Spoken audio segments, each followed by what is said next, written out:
어제 문재인 대통령이 총선 결과에 대한 입장문을 내놨는데요. 이 국민을 믿고 담대하게 나아가겠다 했습니다. 대통령의 메시지 속에 들어있는 함의는 뭐로 좀 해석이 됐습니까? 그 국정 최고 지도자 대통령이 일단 여당의 그 압승으로 그 좋은 그 결과가 나오지 않았습니까? 네. 이런 상황에서 자칫 이 분위기에서 대통령의 또 한마디, 또 당 지도부의 한마디는 굉장히 중요하지 않습니까? 저희 또 국민들 입장에서는 늘 또 균형을 잡아주는 그런 또 역할들을 하시기 때문에 그래서 굉장히 좀 조심스러운 그런 그 언급을 하면서 어쨌거나 지금 코로나 사태도 그렇고 경제도 어려운 상황이니만큼 대통령은 일단 선거 결과를 크게 이겼습니다마는 네. 또 이제 겸손하고 겸허한 자세로 받아들이면서 이런 그 어려운 사태를 돌파해야 되겠다라는 뭐 그런 원칙적인 얘기겠죠. 저는 분명히 메시지를 담았다고 보는데요. 그 문재인 정부는 스스로 촛불 정부를 자임을 해왔고 담대하게 나아가겠다라고 하는 것은 결국은 촛불을 다시 켜겠다는 얘기입니다. 그 얘기는 무슨 이야기냐면 촛불 정신으로 다시 돌아가서 초심으로 돌아가서 다시 강력하게 개혁 드라이브를 걸겠다.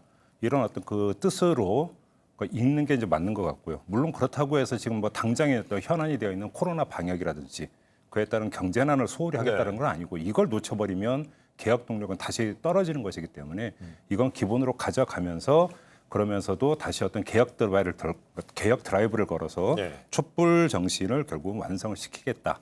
이런 뜻을 분명히 밝힌 거로 해석을 하는 게 맞을 것 같습니다. 근데 그렇다면 주요 정책에 있어서 예를 들어서 뭐 이제 김영우 의원이 국방위원장 출신이기 때문에 그것까지 좀 생각이 들어서 여쭤보는데 질문하는데 뭐 남북 관계 개선이라든지요. 그동안에 총선 코로나 뭐 총선 정국 때문에 그 힘을 주지 않았던 부분까지도 좀 해 나간다면 해 나갈 수 있다고 보십니까?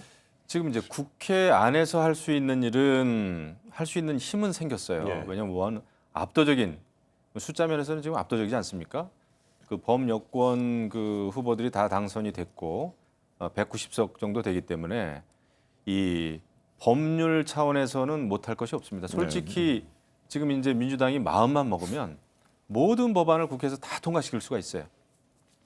뭐 개헌선에는 못 미칩니다만은 개헌도 모르겠어요. 그것도 마음만 먹으면 200석까지도 아마 만들지도 모릅니다. 그래서 하지만은 이제 대통령으로서는 뭐 그렇다고 해서 완전 숫자만 가지고 또 되겠습니까? 정치가 또 여러 가지 또 민심, 여론이라는 게 있겠죠. 네. 근데 어쨌거나 외교적인 문제는 또 물론 그 남북 문제도 그렇고 상대가 있는 문제이니만큼 조심스럽긴 하겠지만은 네. 아마 대북 기조까지도 더 적극적으로 바꿀 가능성이 있죠. 그래요. 근데 이제 거기서 이제 대통령은 국민의 지지도가 상당히 중요하잖아요. 근데 그렇습니다. 어제에 이어서 오늘 발표된 여론조사에서도요. 18개월, 1년 반 만에 최고치가 또 나온 조사가 좀 발표됐어요. 네. 예. 한국갤럽 조사를 보면은 국정 수행 지지도 긍정이 59%, 부정이 33%니까 예. 긍정과 부정의 지금 그 차가 26% 포인트라고 한다면 이거 상당한 지금 차라고 봐야 되는 거고요. 거의 60%에 육박하는 국정 수행 지지도라고 한다면 그러니까 국민들이 지금 힘을 실어주고 있다라고 하는 것들은 명백한 사실이고. 그러니까 이럴 때 사실은 그러니까 그 잡았던 국정 목표와 개혁 과제를 추진하지 않으면 언제 추진을 하겠습니까? 네. 그런 점에서 담대하게 나아가겠다라고 하는 것들의 표명은 어찌 보면 너무나 정석에 가까운 입장 표명이라고 봐야 되는 거고요.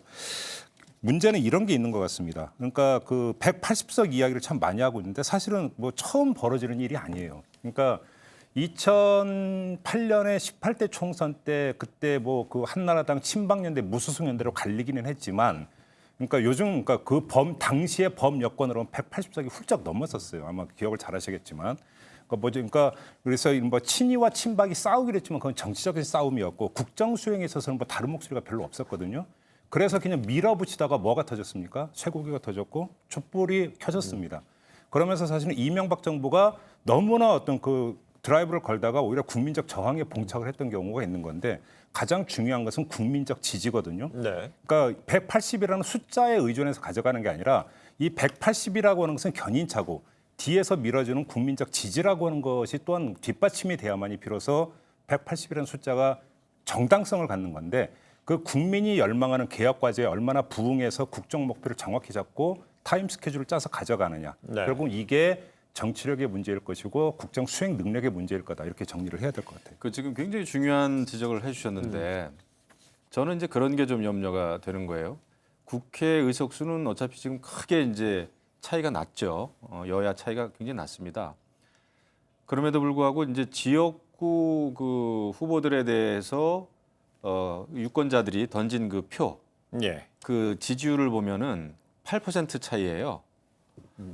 그렇게 봤을 때는 아직도 많은 국민들은 그러니까 여당, 야당 지지하는 면에 있어서는 아주 큰 차이는 또 아니죠. 이렇게 봤을 때는 이제 굉장히 그 갈등의 요소가 되는 거죠. 이런 거 모두가. 네. 그래서 국회에서는 여야가 의석수에 큰 차이가 있지만 또 국민 사이에서는 여전히 굉장히 그 진영 이 논리가 지속되겠구나. 갈등이 어떻게 보면 더 격화되겠구나 하는 그 우려가 좀 됩니다. 그런 면에서 이제 대통령과 여당의 네. 여러 가지 또 야당에 대한 뭐라 그럴까요? 정치적인 그 배려라 그럴까요? 그 파트너십이 좀 필요하지 않나 이런